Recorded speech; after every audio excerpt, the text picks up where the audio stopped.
Hi, welcome to Trial Talk Live. The Master Gardeners of Ottawa-Carleton would like to welcome you to our lunchtime series. Today we have Master Gardener Barbara Long, who will be talking about vertical vegetables. Barbara is a new Master Gardener. She received her designation last month. We're very excited for her. Today she'll talk about her deep dive in learning how to grow vegetables vertically. Why is this a great idea? Where to purchase supplies, and the different types of climbing vegetables. Barbara has been a passionate gardener since the 1980s when she purchased a tiny house with a tiny garden, but she grew a hedge of lavender along the walkway and enjoyed its wonderful scent, along with the experience of meeting her neighbors, one of the best benefits of gardening. Dreaming of what she would plant next year. Fast forward to 2021.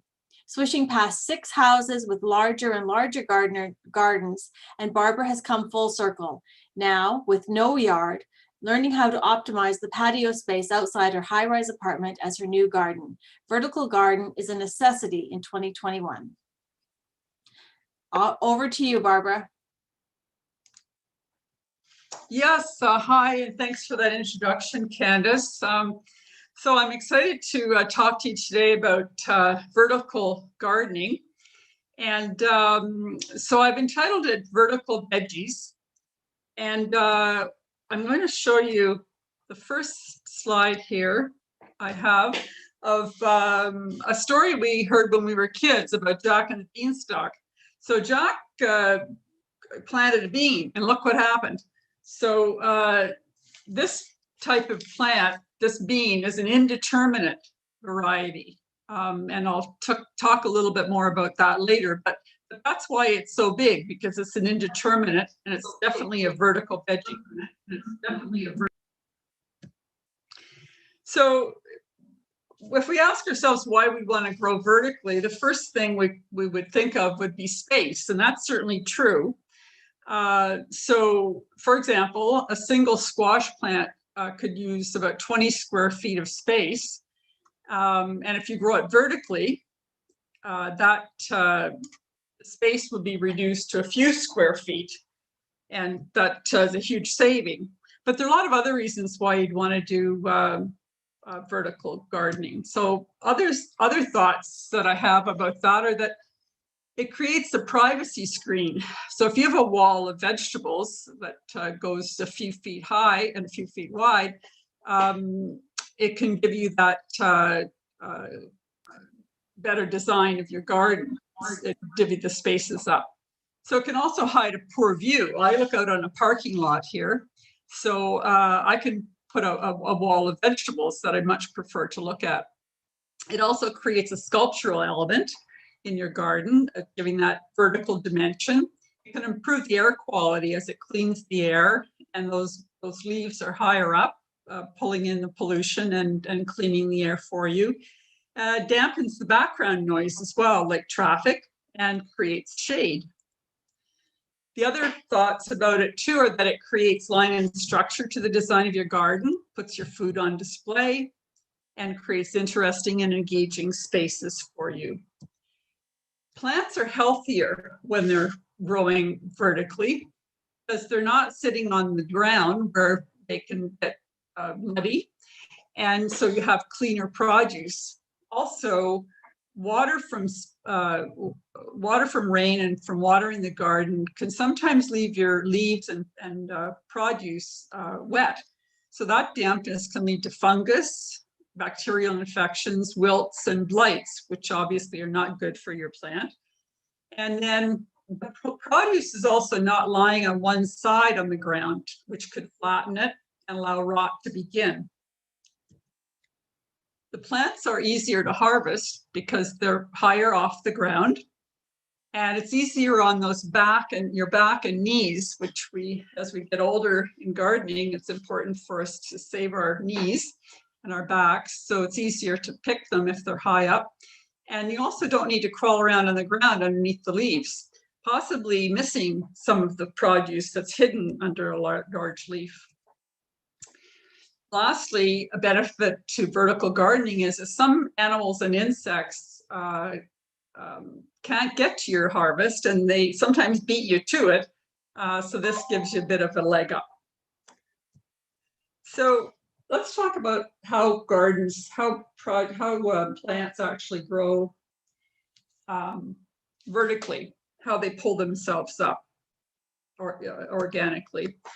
So there's a term called stigmatropism, which is similar to phototropism, where we know sunflowers, for example, turn to the light of the sun.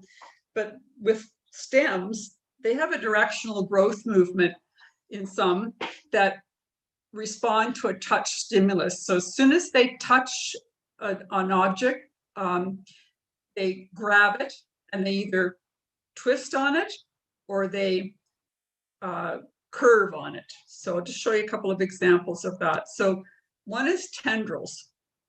So cucumbers, zucchini, peas, and grapevines grow a thin stem whose only purpose is to wrap around whatever it touches. So you can see that happening on the right-hand side there. It's very pronounced, and it grabs wherever it touches, and that allows the plant to pull up higher and higher. Also, twining is another way that plants grow vertically. This is a bean plant, and beans twine. They don't have a tendril, but they curve as soon as they come into contact with some support of some kind. The other way plants grow is vining. Now, tomatoes are an example of this. So if you don't stake your tomatoes, they'll grow along the ground as vines, okay? So that's why we want to stake our tomatoes.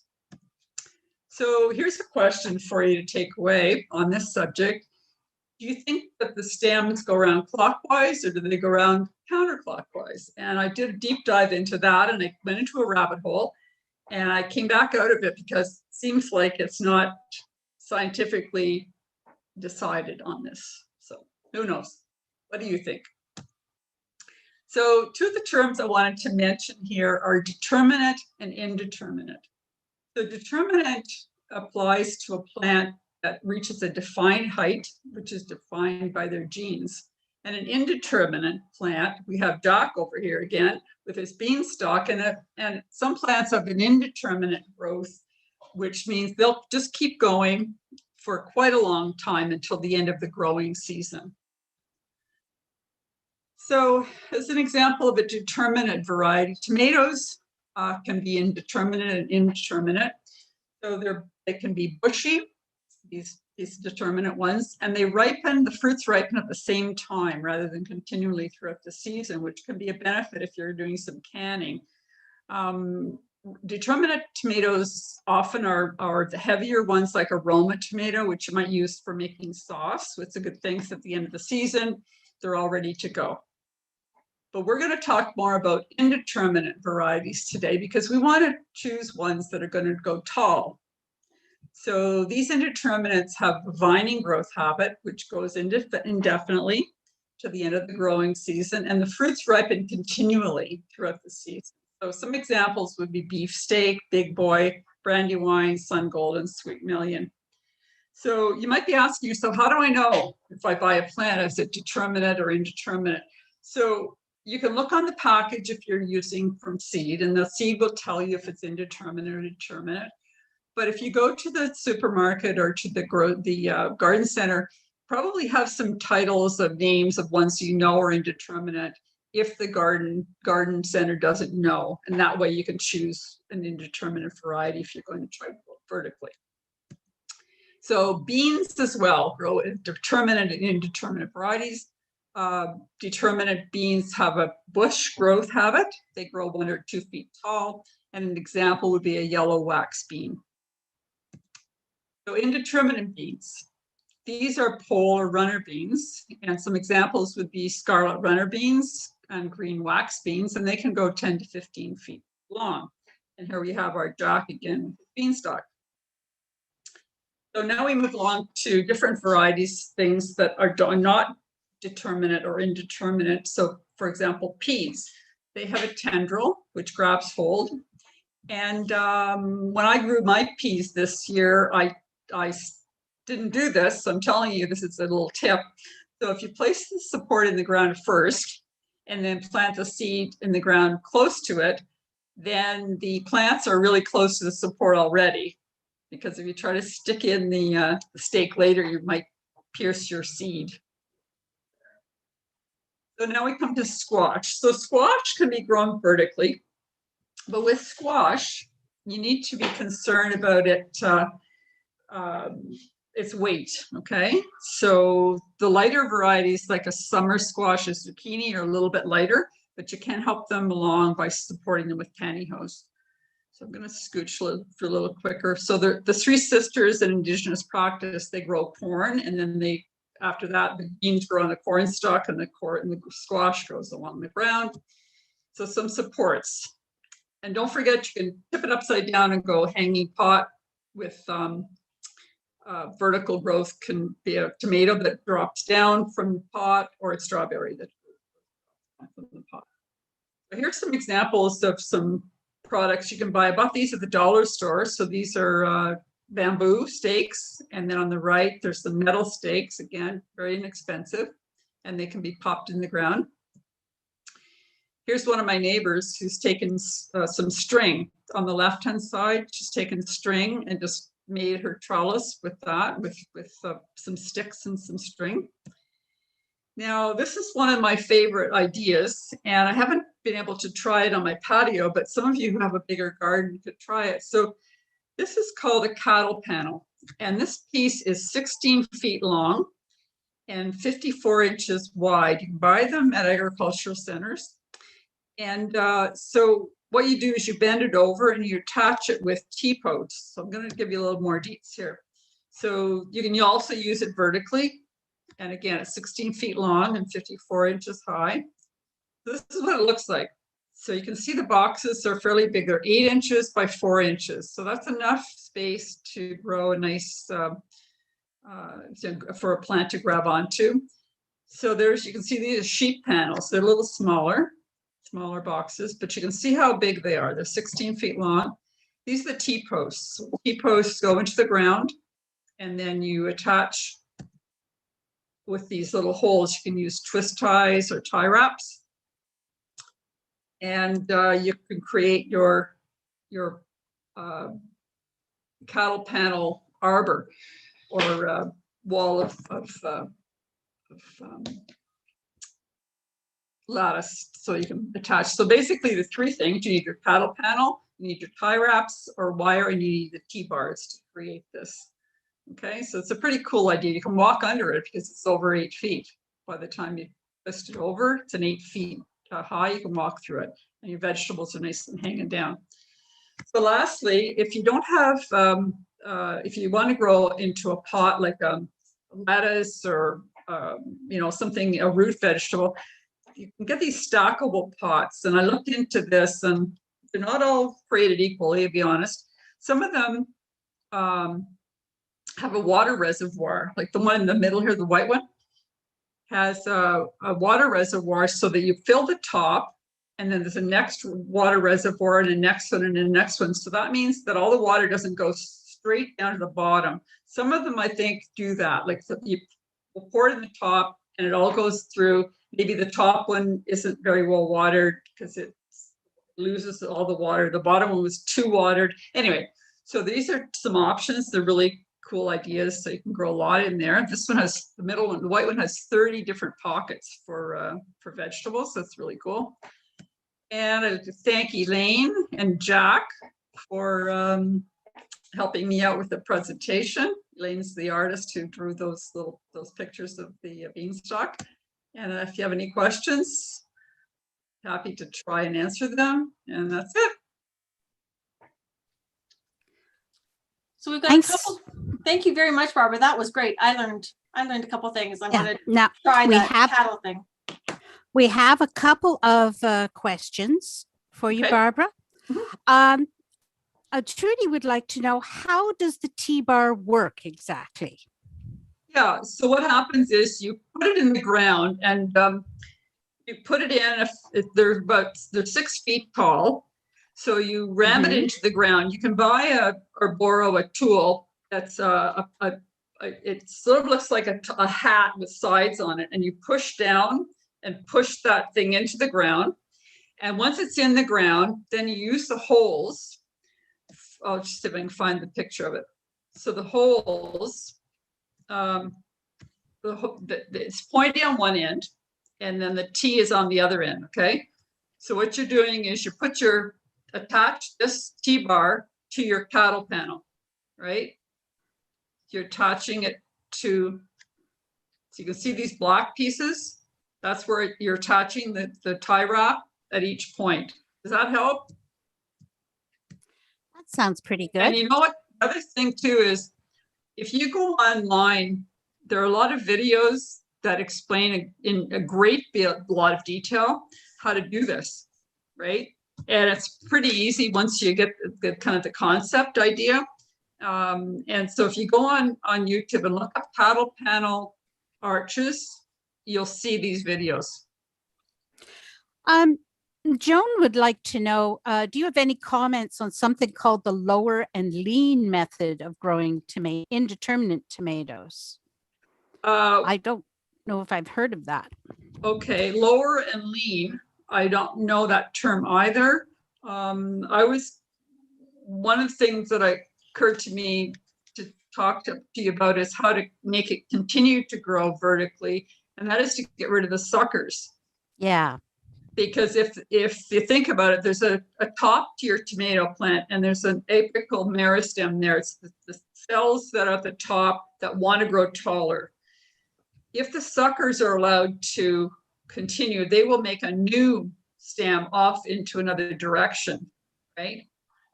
So I don't know if that is something you're talking about there, the lean aspect of it, getting rid of the suckers.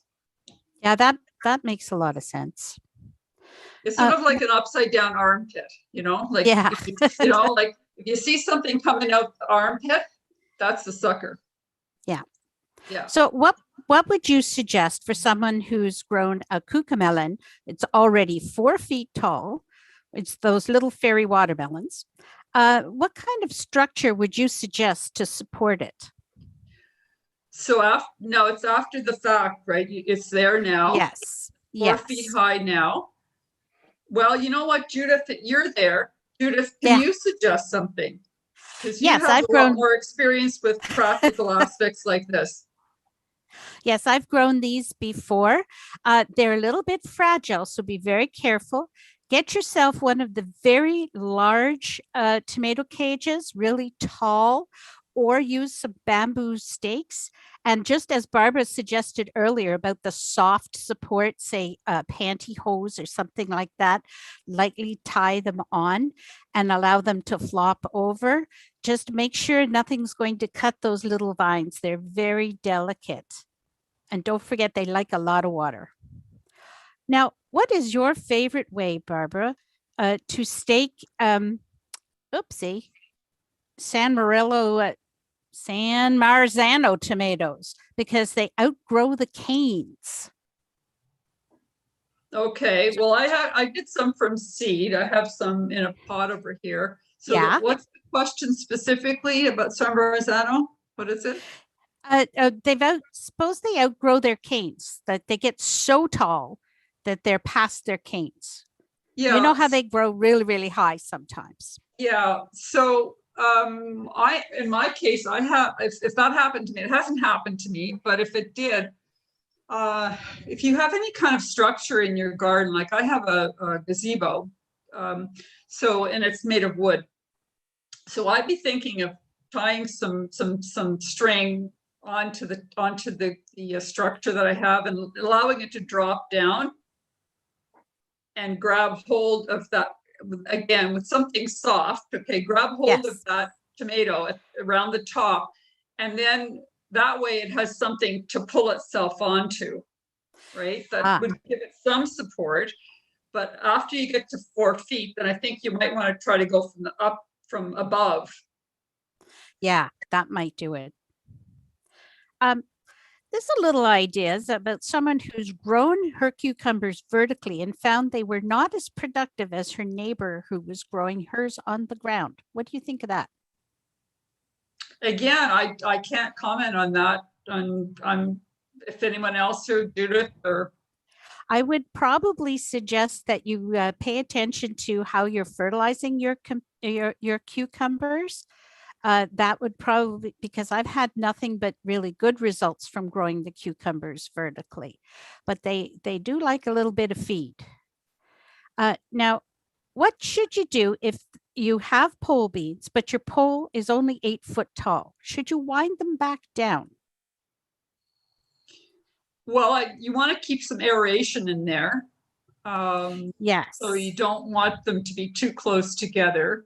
They will grab onto just about anything. So they will grab onto themselves. That may already been naturally happening if they've gone tall. Can you maybe add some support a little further away from them to start a new stalk, and then maybe they can travel downward onto that stalk? Because sometimes you can grow them along a fence, you mean, something like that. Yeah. So Yeah. they grow horizontally instead of vertically? Yeah, they grow along both. top. Exactly. And if they were already gone to the height of that, then just find a new stick and then they'll grow back down on that one. So now when you're growing squash, now Mhm. I think this is a thing. When growing squash, does one need to clear the earth of weeds, or will the spreading vines just do their thing? Well, we're talking mostly about vertical vegetables here, but I would think so. They're very large leaves. They tend to shade out anything that's growing underneath them. Yeah, mostly. And for vertical, trying to grow a Hubbard squash vertically is not exactly the best idea. No, they're quite heavy, but I like the idea of the cattle panel because I've seen structures with that are holding heavy squash, maybe not a pumpkin, but a fairly good sized one, because after all, they're meant for cattle, and cattle are heavy. They're heavy, Yeah, they're very heavy. They're flexible, the cattle panels, but they are about a 4-gauge steel. So they would hold it, but it's the weight of the stem is it going to hold, right? And that maybe give them some support with a hammock of some kind. I have seen hammock. Yeah, I have seen pumpkins growing vertically, but they have a hammock attached, so they're resting on a hammock. Now, is there any specific store that carries sheets of cattle panel? Yeah, so I did some shopping back in April, and actually did a little video, but I couldn't put it into my presentation. But I went out to a Carleton place, and I found some, and I found actually the sheep panels, horse panels, the cattle panels weren't in stock, so you may have a supply issue there. I went out to Embrun. They had some in Embrun, at the Rona in Embrun. They had a cattle panel there, which I took a picture of. But that's where you're going to go. You're going to go to an agricultural supply store as opposed to a regular garden center. Like so the feed store? The feed stores. TSC, I forget what it was called now, like something, a new name for it. But a center that caters to the farmers. So Carleton Place, Almont, Embrun, out of town. Sorry. Faye mentioned that the 5-span feed and seed would have it, and TSC as well, says Carol.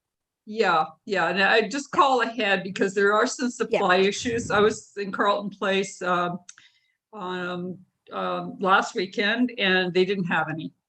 They said to call them and leave your name, and then they would call and say when they had it in stock. Yeah. For vertical vegetables, if you're in an apartment, is there an issue with weight on your balconies? Like, how would you handle that? Yeah, so it's going to obviously depend on what kind of building. The newer buildings have concrete balconies that are structurally integrated with the rest of the building. If you're in an old, I'm thinking Montreal balconies, some of the older houses with outside staircases and so on, which is kind of a hallmark of downtown Montreal, they might not be as strong to hold up heavy pots and so on. I'm sure it's a very individual thing. Yeah, it's a concern. Yeah, if it's an older building. Yeah. If it's older, yes. What about water? I'm assuming that the rain doesn't always hit in the balcony. Do you gather water or do you water regularly? How do you handle that sort of thing? Yeah, so what I've done is I have a fairly large patio. I bought an adapter for my bathroom faucet, and it's $10, and it's quite a sturdy one. It's made of brass, and so what it does is it allows me to attach a garden hose to my bathroom faucet, right? Oh, So what I'm doing is I can show you. Oh, right here. You can see me. Anyway, this is what it looks like. This end here. Okay. So this end here just attaches to now that I have an adapter on it, attaches to my bathroom sink. And it's kind of a collar. You push the collar down, pop it on. It's pretty easy. And then I stick the hose out the window. And then very cool. Now it's on my patio watering my plants, right? Oh, so very cool. Yeah, so that's how I did it. But otherwise, you're looking at, you can gather rainwater, maybe get some of those 5-gallon buckets you see around. You can buy them new at Canadian Tire for a couple of dollars, or you can go to your local restaurant. Maybe they have some used buckets. Just leave a few buckets around, gather some rain that way. But certainly if you've got a covered balcony, you might not be getting a lot of rain. That's true. What about feeding your vegetables? Yeah, well, they're definitely going to need to be fed over the summer. So you're going to start out if you start with some new soil, it probably has some added nutrients at that point. 20-20-20, just an all-purpose fertilizer to get started. And then with tomatoes, I think the middle number is what they need for their fruiting and flowering. So yeah, you're going to need to fertilize your planters. The nutrients are flowing out the bottom of the pot every time you water, aren't they? So yes, they are. So that's the thing with container gardening, which is a big topic. You have to be cognizant of that. Yeah, you have to help them out. Here's an interesting one. How do you store your pots and soil over the winter when you're in limited space? They're so heavy and space is limited. Yeah, so, well, what I did last year was I left all the soil outside, but I consolidated it into really big pots, and I got some Christmas trees at IKEA, and I put those in. So I had Christmas trees all over my patio using the dirt. So I left the dirt in the pots, but I kind of made a group of really large ones. For storing the pots, I think plastic's probably fine outside, but terracotta is not. It's going to have freeze thaw and it's going to probably crack on you. Some stuff is stackable. Okay, that's another way to go to save some space. But I think the soil's fine. Leave it in the pots if that's the question. Yeah, unless it's a terracotta. Yeah, then you're in a mess. Yes, that's for sure. Yes. Carol pointed out that one of the expandable hoses would be nice on a balcony. Yeah, that's what I've got here actually too. And what I ran into though was that the water pressure in my bathroom is not the same kind of water pressure you get from an exterior hose bib. So what I had to do is I took back the 50-footer, which wasn't expanding enough, and I bought a 100-footer, which was more expensive, but it's okay because it doesn't expand as much with the low water pressure. It works fine, but it's very light. You're right, absolutely right. It's a good kind. Yeah, that's very good. All right, ladies. We've come to the end of our half hour. It was a great talk. And I think we're will welcome everyone back next week. Thank you, Candace.